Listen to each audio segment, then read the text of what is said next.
Hi, ഞാൻ doctor Krishnakumar. ഞാനിപ്പോൾ നിങ്ങളുടെ മുന്നിലിരിക്കുന്നത് പാർക്കിൻസൺസ് എന്ന അസുഖത്തെപ്പറ്റി സംസാരിക്കുവാനും അതിനെ എങ്ങനെ ഫലപ്രദമായി ഹോമിയോപ്പതി മരുന്നുകൾ കൊണ്ട് നേരിടാം എന്നുള്ളത് സംസാരിക്കുവാനാണ്. വാസ്തവത്തിൽ എന്താണ് പാർക്കിൻസൺസ് അസുഖം? നമ്മുടെ നാട്ടിൽ ഇതിനെ പണ്ട് വിറവാദം എന്ന പേരിലാണ് പറഞ്ഞിരുന്നത്. തലച്ചോറിനകത്ത് കുറച്ച് സെല്ലുകളുണ്ട്, അതിനെ ന്യൂറോൺസ് എന്ന് പറയും. ഈ ന്യൂറോണുകൾക്ക് വരുന്ന നാശം അല്ലെങ്കിൽ തേയ്മാനം എന്ന് വേണമെങ്കിൽ ചുരുക്കത്തിൽ ഇതിനെ നമുക്ക് പറയാം. എന്താണ് ഇവിടെ സംഭവിക്കുന്നത്? നമ്മുടെ ശരീരഭാഗങ്ങളിലെ മസിലുകളെ നിയന്ത്രിക്കുന്ന ന്യൂറോണുകൾ തലച്ചോറിനകത്ത് സ്ഥിതി ചെയ്യുന്നു.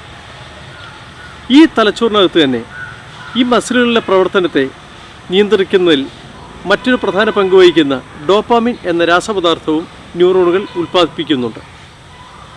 ഈ ന്യൂറോണുകൾ മസിലുകളുടെ പ്രവർത്തനത്തിലെ സന്ദേശവാഹകരായിട്ടാണ് പ്രവർത്തിക്കുന്നത്.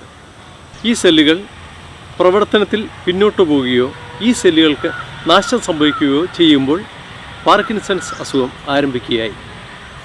എന്താണ് ഇതിൻ്റെ പ്രധാന ലക്ഷണങ്ങൾ? വിറയലിൽ തുടങ്ങുന്നു. ശരീരത്തിൻ്റെ ഏതെങ്കിലും ഒരു ഭാഗത്ത്, ഒന്നല്ലെങ്കിൽ വലതുവശം അല്ലെങ്കിൽ ഇടതുവശം, അവിടെ തുടങ്ങുന്ന വിറയൽ ചിലപ്പോൾ അതിൻ്റെ എതിർദിശയിലേക്കും പോകാം. എഴുത്ത് വളരെ പതുക്കെയുള്ള എഴുത്തായിരിക്കും, എഴുതാൻ പ്രയാസം. അതുപോലെ തന്നെ എഴുതി കഴിഞ്ഞാൽ അതിൻ്റെ അക്ഷരങ്ങൾ കണ്ടാൽ അറിയാൻ പറ്റും, വളരെ ചെറിയ അക്ഷരങ്ങളായിരിക്കും ഈ രോഗിക്ക് എഴുതാൻ സാധിക്കുക. അതുപോലെ ശരീരത്തിനുണ്ടാകുന്ന മാറ്റം പോലെ തന്നെ മനസ്സിലും ഡിപ്രഷൻ, മനസ്സിൻ്റെ അസ്വസ്ഥത, ഇറിറ്റബിലിറ്റി എല്ലാം ഈ രോഗത്തിൻ്റെ ഭാഗമായിട്ട് നമുക്ക് ആദ്യം തന്നെ കാണുവാൻ സാധിക്കും. രോഗം അധികരിച്ചു കഴിഞ്ഞാൽ ഈ കാണുന്ന ചെറിയ വിറയൽ ശരീരത്തിലെ എല്ലാ അവയവങ്ങളെയും ബാധിക്കാൻ തുടങ്ങും. എല്ലാ അവയവങ്ങളും അവിടെ ഇവിടെയൊക്കെയായിട്ട് വിറയൽ അനുഭവപ്പെടും. പേഷ്യൻറ്റിന് നടക്കുവാനോ നിൽക്കുവാനോ ഒരാളുടെ സഹായമില്ലാതെ എന്തെങ്കിലും ചെയ്യുവാനോ സാധിക്കില്ല. പ്രത്യേകിച്ച് കൈകാലുകൾ അനക്കാൻ പറ്റാത്തൊരു സ്ഥിതിയിലേക്ക് മാറുന്നു. നടക്കുമ്പോൾ ഇപ്പോൾ വീഴും എന്നുള്ളൊരു അവസ്ഥയിലേക്കാണ് രോഗി പിന്നീട് മാറുക. അതായത് മുന്നോട്ട് ആഞ്ഞുള്ള ഒരു നടത്തം, സംസാരത്തിൽ വരുന്ന മാറ്റം, മുഖം ഒരു എക്സ്പ്രഷനും ഇല്ലാണ്ട്, യാതൊരു ഭാവഭേദവും ഇല്ലാത്ത മുഖം ഏകദേശം ഒരു മുഖം മൂടി വെച്ച പോലെ, ഒരു മാസ്ക് ഫേസ് എന്ന് അതിന് പറയുന്നത്, മുഖം മൂടി വെച്ച പോലുള്ള മുഖമായിരിക്കും രോഗിക്കുണ്ടാകുക. ശേഷം ഇത് അധികരിച്ച് ഒന്നിനും പറ്റാത്ത ഒരവസ്ഥയിലേക്ക് ശയ്യാവലംബിയായി തീരുന്നു. ഇതാണ് രോഗത്തിൻ്റെ ഏറ്റവും കഠിനമായിട്ടുള്ള അവസ്ഥ എന്ന് വേണമെങ്കിൽ നമുക്ക് പറയാം.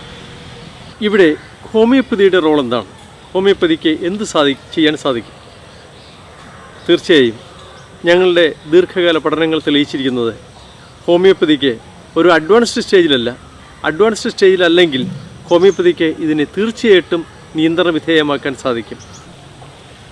നിങ്ങൾ ഏത് സിസ്റ്റം ഫോളോ ചെയ്യുന്നവരായിക്കോട്ടെ, ഒപ്പം ഹോമിയോപ്പതി മെഡിസിനുകൾ കൊടുക്കുകയാണെങ്കിൽ തീർച്ചയായിട്ടും അതിനെ ഫലപ്രദമായി നിയന്ത്രണ വിധേയമാക്കാൻ സാധിക്കും എന്നുള്ളത് ഞങ്ങൾക്കുറപ്പുണ്ട്.